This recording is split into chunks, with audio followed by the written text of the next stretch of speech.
आप सभी का फिर से एक बार स्वागत है इस लेक्चर में। तो जैसे हम जानते हैं, हमने स्टैटिक टॉपिक्स की बात की है, कई सारे टॉपिक्स की, और हमने अब तक कवर कर लिया है। चलो, और प्रीवियस लेक्चर में हमने शुरुआत की थी इन्वायरमेंटल स्टडीज की, ठीक है, और हमने नेशनल इन्वायरमेंट पॉलिसी 2006 को कवर कर लिया था, ठीक है।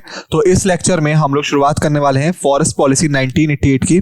तो मैं चाहता हूं कि आप सभी यहाँ पे अपनी अटेंशन रखें, ठीक है, और आइए इसकी शुरुआत करते हैं इस लेक्चर की, ठीक है। तो हम लोग आज पढ़ने जा रहे हैं फॉरेस्ट पॉलिसी 1988 को, ठीक है। तो मैं पहले आपको बताना चाहूंगा कुछ पॉइंट्स, और मैं आपके साथ कुछ रिवीजन पॉइंट्स शेयर करना चाहूंगा बेसिकली, ठीक है। रिवीजन डिटेल्स भी आप उन्हें कह सकते हैं, ताकि हम थोड़ा बहुत रिवीजन कर लें शुरुआत से पहले, ठीक है। तो अगर हम बात करें इंडिया की, तो इंडिया जो है 7th लार्जेस्ट कंट्री है, ठीक है, लैंड मास के अकॉर्डिंग, जमीन के अकॉर्डिंग, ठीक है, और लगभग 80.9 million hectare Indian land forest के द्वारा कवर है, ठीक है, या कवर अंडर फॉरेस्ट भी आप इसे कह सकते हैं, ठीक है, ठीक। तो इंडिया जो 7th लार्जेस्ट कंट्री है लैंड मास के अकॉर्डिंग, उसका लगभग 80.9 मिलियन हेक्टेयर जो है वो फॉरेस्ट कवर के अंडर है, ठीक है। और आप कह सकते हैं कि ये इंडियन फॉरेस्ट कवर है, ठीक है।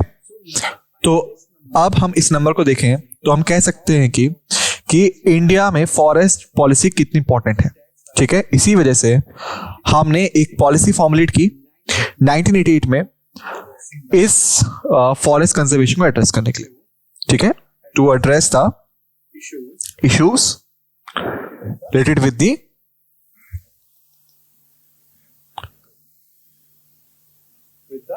Forest, alright. इसी वजह से हमने फॉर्मुलेट की थी फॉरेस्ट पॉलिसी 1988, ठीक है, ताकि हम इन इश्यूज को हैंडल कर सके, एड्रेस कर सके, ठीक है। और इसी के साथ एक चीज आप याद रखिएगा, मध्य प्रदेश, ठीक है, आप कह सकते हैं कि ये आपका स्टेट है जिसके पास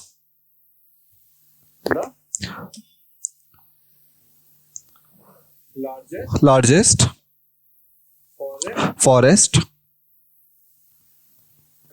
कवर है इंडिया में, ठीक है। तो मध्य प्रदेश ऐसा स्टेट है इसके पास लार्जेस्ट फॉरेस्ट कवर है इंडिया में, ठीक है। लेकिन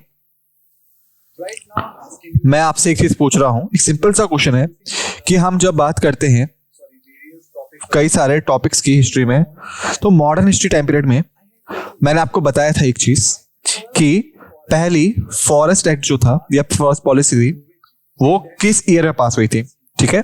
और ये क्वेश्चन है जो मैं आपसे पूछने जा रहा हूं कि जो फर्स्ट फॉरेस्ट एक्ट था वो किस ईयर में पास्ड हुआ था, ठीक है, और was passed in which year. तो ये पहला क्वेश्चन है, ठीक है, और मैं आपको 20 सेकेंड दूंगा इसके बारे में सोचने के लिए, ठीक है, फिर मैं आपको आंसर दूंगा, ऑलराइट। सो टाइम स्टार्ट होता है आपसे 1 2 3 4 5 6 7 8 9 10 11 12 13th 14th 15th 16th 17th 18th 19th 20 times up. तो बेसिकली जो फॉरेस्ट एक्ट था वो पास हुआ था ईयर 1865 बेसिकली, ठीक है। 1865 वो ईयर था, साल था जिसमें फर्स्ट फॉरेस्ट एक्ट पास हुआ था, ठीक है। तो अब मैं चाहता हूं कि आप सभी एक कंफ्यूजन को क्लियर कर ले यहाँ पे, लेकिन उससे पहले मैं आपसे एक और क्वेश्चन पूछूंगा कि या फिर कहूं विच forest act divided forest into three categories in India. तो ये सेकंड क्वेश्चन है, मैं आपसे पूछने जा रहा हूं कौन सा वो एक्ट था जिसने फॉरेस्ट को डिवाइड किया 3 कैटेगरीज में इंडिया के अंदर। ठीक है, ये अब आपके सामने क्वेश्चन है। मैं आपको फिर से 20 सेकेंड्स दूंगा और टाइम स्टार्ट होता है अब। 1 2 3 4 5 6 7 8 9 10 11 12 13 14 15th 16th 17th 18th 19th 20 times up. तो बेसिकली वो एक्ट था फॉरेस्ट एक्ट 1878। ठीक है, तो बेसिकली फॉरेस्ट एक्ट 1878 वो एक्ट था जिसने इंडिया में फॉरेस्ट को डिवाइड किया 3 कैटेगरीज में। और ये कैटेगरीज क्या थी तो हम इनके बारे में डिस्कस करेंगे। लेकिन उससे पहले मैंने आपको बोला था इस क्वेश्चन पूछने से पहले कि आपको थोड़ी सी कंफ्यूजन होगी। वो ये था कि जो फॉरेस्ट एक्ट था 1865 का और फॉरेस्ट एक्ट 1878, इन दोनों को हम अक्सर काउंट करते हैं कि 1878 जो था वो पहला फॉरेस्ट एक्ट था। ठीक है, लेकिन वो सही नहीं है। पहला जो फॉरेस्ट एक्ट था वो 1865 में था। ठीक है, और जो 1878 था वो फर्स्ट फॉरेस्ट एक्ट था जिसने फॉरेस्ट को 3 कैटेगरीज में डिवाइड किया था। ठीक है, तो मुझे लगता है कि अब आपकी जो छोटी मोटी कंफ्यूजन थी वो क्लियर हो गई। ठीक है, तो आप कह सकते हैं कि 1878 का जो फॉरेस्ट एक्ट था उसने डिवाइड किया फॉरेस्ट को 3 कैटेगरीज में, रिजर्व फॉरेस्ट,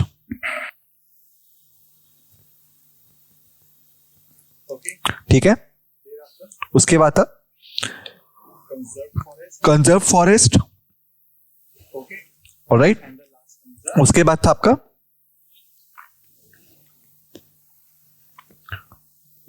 विलेज फॉरेस्ट। ठीक है, तो अगर हम इनके बारे में बात करें रिजर्व फॉरेस्ट की, तो मैंने आपको बताया था कि ये फुल्ली प्रोटेक्टेड फॉरेस्ट होता है, इसमें किसी प्रकार की कोई भी एक्टिविटी अलाउड नहीं है। कंजर्व फॉरेस्ट में कुछ एक्टिविटीज अलाउड हो सकती हैं, लेकिन आपको ड्यूटी देना पड़ेगा या आपको चार्ज देना पड़ेगा। किसको? ब्रिटिश अथॉरिटीज को। ठीक है, और इसके बाद आता है विलेज फॉरेस्ट, जिसमें कि कोई भी रेस्ट्रिक्शंस नहीं है, ओपन है विलेजर्स के लिए, लेकिन ये आपका नो यूसेज में काउंट होता है क्योंकि कोई भी महत्वपूर्ण चीज यहां नहीं मिलती है। ठीक है, तो जितनी भी वैल्यूएबल नेचुरल सोर्सेज थी वो रिजर्व फॉरेस्ट में थी। ठीक है, जहां पे कोई भी विलेजेस एक्टिविटी अलाउड नहीं थी। कंजर्व फॉरेस्ट में थोड़ी बहुत एक्टिविटीज अलाउड थी, लेकिन आपको ड्यूटी चार्जेस देने पड़ेंगे ब्रिटिश गवर्नमेंट को। लेकिन विलेज फॉरेस्ट अलाउड था सबके लिए, लेकिन वहां पे कोई भी रिसोर्सेज अवेलेबल नहीं थी। ठीक है, तो हमने यहाँ पे कुछ रिवीजन कर लिया है। ठीक है, अब आइए टॉपिक पे बात करते हैं फॉरेस्ट पॉलिसी 1988 के। ठीक है, ये प्रोवाइड करती है गाइडलाइंस को, प्रिंसिपल को कंजर्वेशन के लिए, सस्टेनेबल मैनेजमेंट के लिए और डेवलपमेंट ऑफ फॉरेस्ट सोर्सेज के लिए कंट्री में। ठीक है, तो मैं यहाँ पे कह सकता हूं या हम यहाँ पे कह सकते हैं कि जो फॉरेस्ट इश्यूज हैं वो बेसिकली होते हैं किससे रिलेटेड? डिफॉरेस्टेशन से। मोस्टली टाइम डिफॉरेस्टेशन से ये रिलेटेड होते हैं। और डिफॉरेस्टेशन जो होता है वो बेसिकली 2 तरह का होता है। पहला होता है रेसिडेंशियल और दूसरा होता है कमर्शियल। ठीक है, तो अगर हम बात करें रेसिडेंशियल की, तो जनरली ये होता है आपका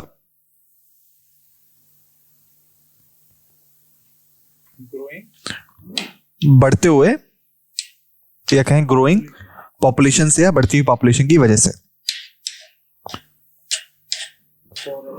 जो फॉरेस्ट है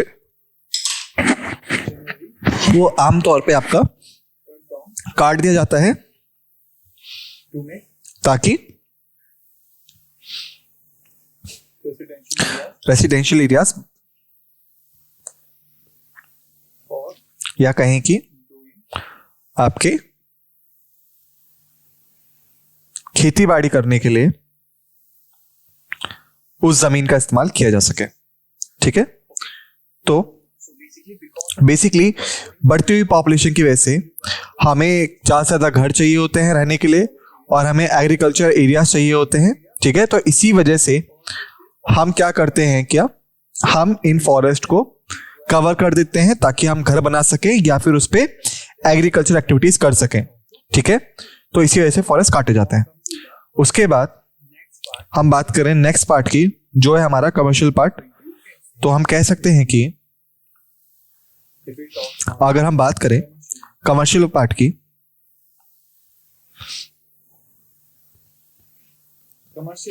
तो कमर्शियल में क्या होता है, जो आपके पेड़ हैं या कहें सम पार्ट ऑफ फॉरेस्ट, उसे जनरली आमतौर पे काटा जाता है ताकि हम बेच सके कमर्शियल इंटरेस्ट में, या फिर चीजों को बेच सकें अपने फायदे के लिए। तो हम कह सकते हैं कि कमर्शियल पर्पस में हम पेड़ों को और फॉरेस्ट के कुछ पार्ट्स को काट देते हैं ताकि हम अपने कमर्शियल इंटरेस्ट में चीजों को बेच सकें। जैसे कि हो गया आपका रेड सैंडलवुड या लाल चंदन, ठीक है, महुआ का पेड़ और बाकी कमर्शियल इंपॉर्टेंट ट्रीज जो होते हैं उन्हें हम आमतौर पे काट देते हैं ताकि हम उन्हें बेच सके, और वो आपका डिफॉरेस्टेशन सिचुएशन को जनरेट करता है। ठीक है, तो इस चीज को रोकने के लिए हमने फॉरेस्ट पॉलिसी 1988 को बनाया था। तो आइए इस पे डिस्कस करते हैं।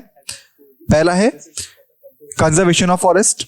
ठीक है, ये जो पॉलिसी है ये एम्फसाइज करती है इंपॉर्टेंस कंजर्वेटिंग इंडियाज फॉरेस्ट, किसके लिए, इकोलॉजिकल बैलेंस के लिए, इकोनॉमिक बैलेंस के लिए और सोशल बेनिफिट्स के लिए, और रिकॉग्नाइज करती है फॉरेस्ट को as a valuable natural resources जिससे कि प्रोटेक्शन की जरूरत है। तो आप कह सकते हैं कि due to the ecological, economic और सोशल बेनिफिट्स, इकोलॉजिकल में बात करें क्योंकि यहाँ पे कई सारे बायोडाइवर्सिटी एलिमेंट्स होते हैं। ठीक है, इकोनॉमिक की हम बात करें क्योंकि यहाँ पे कई सारी कमर्शियल इंटरेस्ट की चीजें होती हैं। ठीक है, मेडिसिन वगैरह बन सकती हैं यहाँ से। ठीक है, कमर्शियल मेडिसिन वैल्यू होती है। लेकिन सोशल बेनिफिट्स का क्या मतलब हुआ, तो हम कह सकते हैं कि सोशल बेनिफिट्स जो है यहाँ पे वो है कि वो जनरली यहाँ पे ट्राइबल पीपल के लिए बात की जाती है, यानी आदिवासी लोगों के लिए। ठीक है, तो मैं ये नहीं कह रहा हूं कि तो आप इस बात को एक बार याद रखिएगा कि मैं ये नहीं कह रहा हूं कि सोशल बेनिफिट सिर्फ ट्राइबल पीपल को कवर करते हैं। बेसिकली मैं बात कर रहा हूं कि generally tribal people social benefited होते हैं फॉरेस्ट कंजर्वेशन से, क्योंकि वो बचपन से या फिर अपनी पूरी जिंदगी जंगलों में बिताते हैं, तो इसीलिए वो काफी ज्यादा डिपेंडेंट होते हैं फॉरेस्ट पे अपनी रिसोर्सेज के लिए, अपने लिवलीहुड के लिए। ठीक है, तो अगर हम फॉरेस्ट को कंजर्व नहीं करेंगे तो ये लोग अपनी आइडेंटिटी खो सकते हैं। ठीक है, इसी वजह से सोशल बेनिफिट जो है वो इनको इंक्लूड करता है। अब हम आगे बढ़ते हैं। उसके बाद है हमारे पास सस्टेनेबल यूज, जो ऐसा मैंने आपको बताया भी है कि ये है जनरेशन 1, ये है जनरेशन 2, ये है जनरेशन 3। ठीक है, और उसके बाद है जनरेशन 4। 1 से 2 पे मिला, 2 से 3 को मिला, और 3 की रिस्पॉन्सिबिलिटी है कि वो 4 को अच्छे से सप्लाई करे।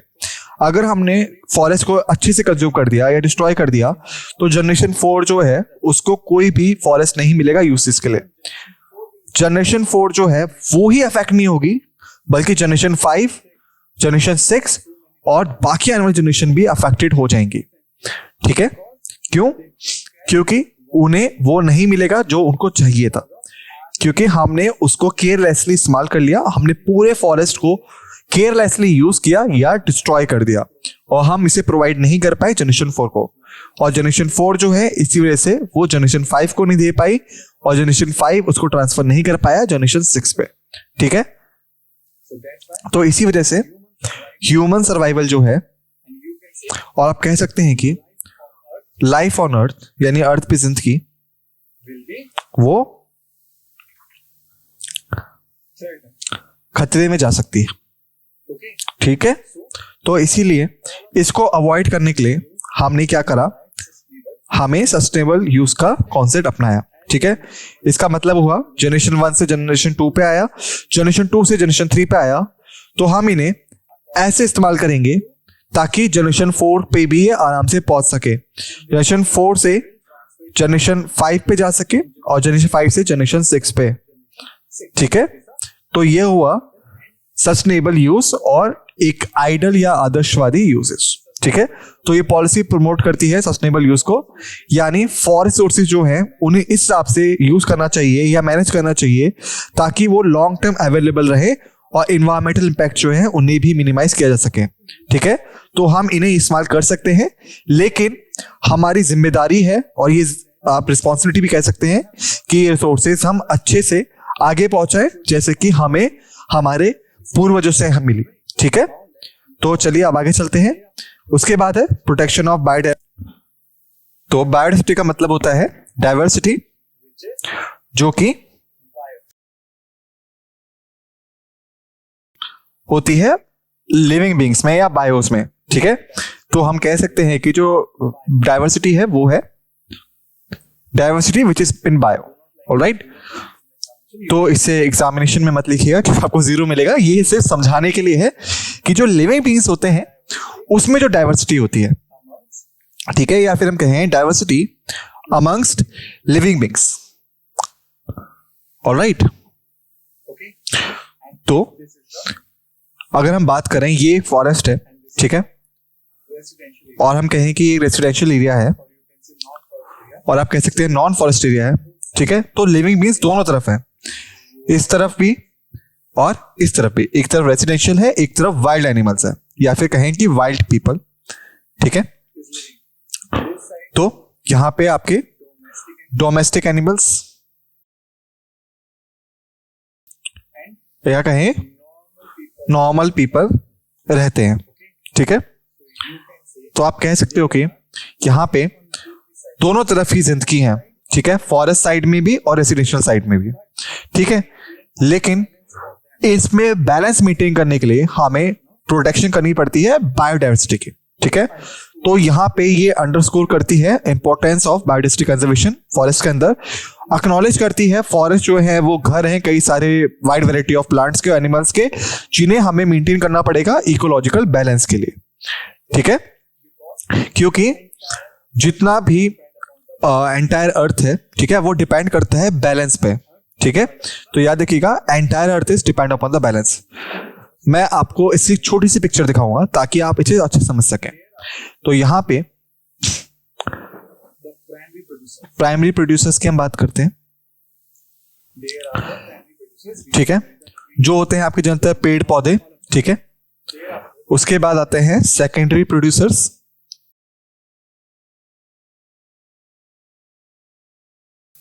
जो होते हैं आपके जो कंज्यूम करते हैं प्लांट्स और ग्रास को।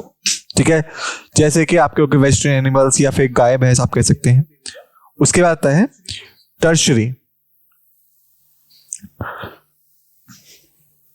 ठीक है, जो कि ठीक है ये सेकेंडरी कंज्यूमर्स हैं, इसे करेक्ट कर लीजिएगा एक बार। ठीक है, और ये भी आपका टर्शरी कंज्यूमर्स।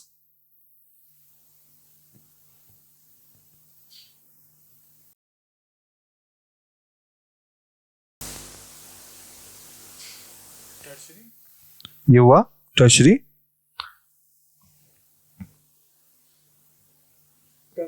कंज्यूमर। ठीक है, तो बेसिकली आप कह सकते हैं कि ये हुए आपके प्लांट्स जो कि प्रोड्यूस करते हैं अपना खुद का खाना। उसके बाद काउस, बफेलोस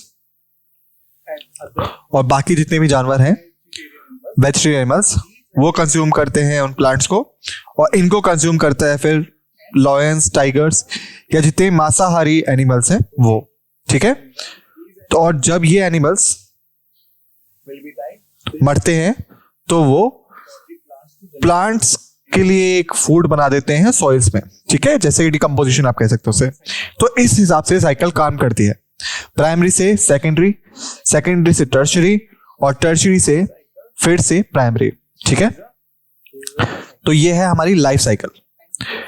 अगर हम इस बायोडाइवर्सिटी को प्रोटेक्ट नहीं कर पाए तो हम इस लाइफ साइकिल या इकोलॉजिकल बैलेंस को भी प्रोटेक्ट नहीं कर सकते। ठीक है, तो ये जो प्रोड्यूसर कंज्यूमर बैलेंस है ये भी अफेक्टेड हो जाएगा। ठीक है, और अगर ये डिस्टर्ब हुआ तो जो लाइफ है अर्थ पे वो खतरे में पड़ जाएगी। तो अब मुझे लगता है कि आपको समझ में आ गया होगा। ठीक है, तो आप बस लिखिए जो वेजिटेरियन एनिमल्स हैं वो बेसिकली हर्बीवोरस नाम से जाने जाते हैं। ऑलराइट,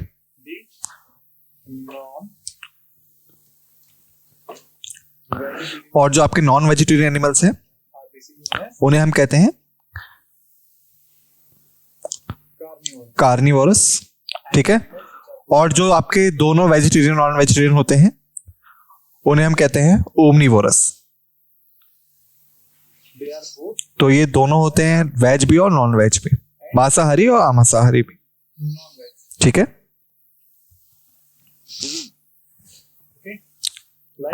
जैसे कि ह्यूमंस, डॉग्स। ठीक है, आप इसी के साथ अगर हम आगे बढ़ेंगे उसके बाद हमें चाहिए होती है इन्वॉल्वमेंट लोकल कम्युनिटीज की। जैसा मैंने प्रीवियस लेक्चर में बताया था आपको कि अगर आपको प्रॉपर प्लान चाहिए अपने एनवायरमेंटल प्रोटेक्शन के लिए तो आपको पब्लिक पार्टिसिपेशन एंश्योर करना पड़ेगा। आपको पब्लिक पार्टिसिपेशन चाहिए। ठीक है, ऑलराइट, और बेसिकली हमें इन्वॉल्वमेंट चाहिए होता है लोकल कम्युनिटीज का जो कि यूज करती हैं फॉरेस्ट रिसोर्सेज को। ठीक है, तो हम कह सकते हैं इस डायग्राम के माध्यम से कि अगर ये फॉरेस्ट है, ठीक है, और उसके बाद ये यहां पे वो लोग हैं जो यहां पे रहते हैं। ठीक है, और उसके बाद एक और पर्सन है जो यहां नहीं रहता फॉरेस्ट में। ठीक है, और ये बिल्कुल कनेक्टेड भी नहीं है, रिलेटेड भी नहीं है फॉरेस्ट से। तो अगर हम इस पर्सन के पास जाके बोलेंगे कि इसको पार्टिसिपेट करना पड़ेगा इस फॉरेस्ट को बचाने के लिए, तो क्या ये करेगा? नहीं। क्यों? क्योंकि इसका इस फॉरेस्ट से कोई लेना देना है ही नहीं। ठीक है, ना ये डिपेंडेंट है ना ये वहां रहता है, तो ये पार्टिसिपेट नहीं करेगा। तो इसकी जगह अगर हम इन लोगों को पकड़े जो कि यहाँ पे रहते हैं, यूज करते हैं फॉरेस्ट को, तो इनका डायरेक्ट इंटरेस्ट है फॉरेस्ट में, ये लिवलीहुड और सर्वाइवल पे फॉरेस्ट पे डिपेंडेंट है। तो इसीलिए जब ये फॉरेस्ट कंजर्वेशन की बात आती है तो हम फोकस करते हैं लोकल कम्युनिटीज पे। ठीक है, क्योंकि इनका डायरेक्ट अलाइनमेंट होता है फॉरेस्ट सोर्सेज में और इनके पास डायरेक्ट इंटरेस्ट भी होता है। ठीक है, तो ये पॉलिसी रिकॉग्नाइज करती है लोकल कम्युनिटीज के रोल को, जो होता है आपका ट्राइबल पॉपुलेशन, फॉरेस्ट मैनेजमेंट और प्रोटेक्शन। ठीक है, इंकरेज करती है participation of this communities decision making में और sharing of benefits from forest में। ठीक है, तो याद रखिएगा ट्राइबल पॉपुलेशन को, वह बहुत ज्यादा इंपॉर्टेंट है। ठीक है, इसके बाद हमारे पास है अफॉरेस्टेशन और रिफॉरेस्टेशन। ठीक है, और ये जो पॉलिसी है ये अफॉरेस्टेशन और रिफॉरेस्टेशन को भी बढ़ावा देती है। जैसे कि उन एरियाज में प्लांट लगाना जिसमें पहले प्लांट्स नहीं थे, और उन एरिया से प्लांट लगाना जहां पे पहले प्लांट थे लेकिन बाद में कट गए। तो ये था अफॉरेस्टेशन और रिफॉरेस्टेशन का डिफरेंस। कॉमन थिंग क्या है इन दोनों के बीच में कि ये दोनों ही आपके डील करते हैं प्लांटेशन में। ये दोनों ही डील करते हैं प्लांटेशन में, लेकिन अफॉरेस्टेशन जो है वो बेसिकली होता है आपका मेकिंग ऑफ न्यू फॉरेस्ट। ठीक है, जहां पे कि रिफॉरेस्टेशन वो होता है बेसिकली आपका रिवाइवल ऑफ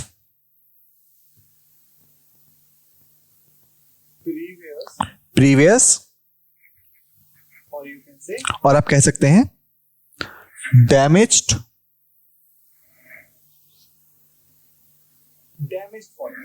डैमेज फॉरेस्ट का।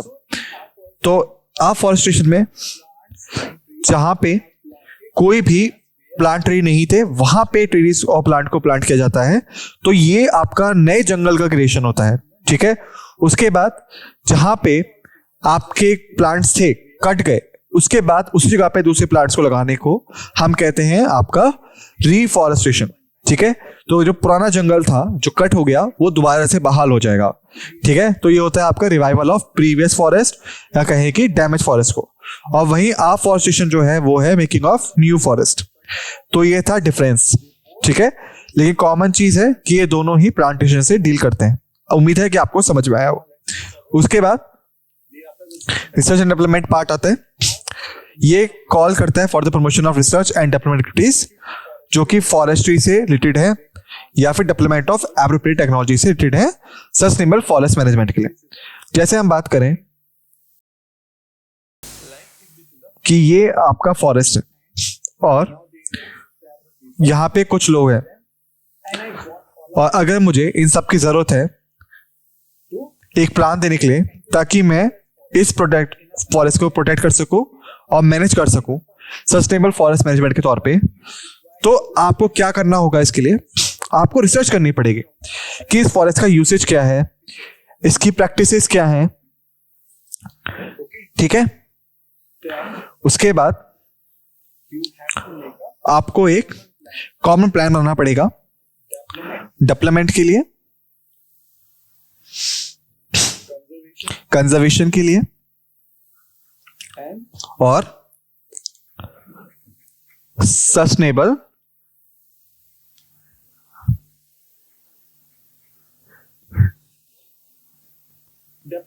डेवलपमेंट के लिए, और आप कह सकते हैं मैनेजमेंट के लिए। तो पहली चीज हुई कि अगर हमें डेवलपमेंट एक्टिविटीज चाहिए तो हम उन्हें कैसे कैरी ऑन करेंगे।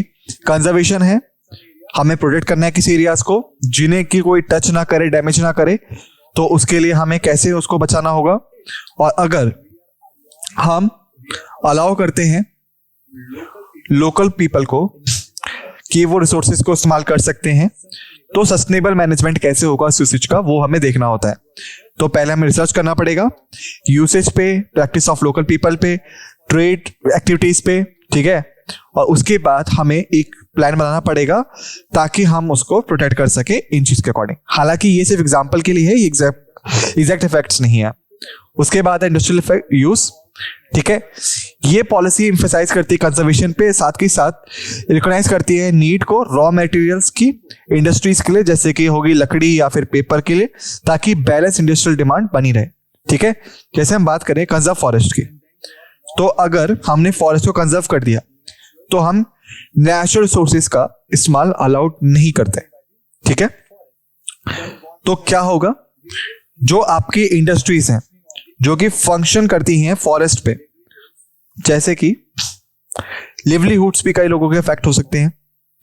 ठीक है, livelihoods of many people will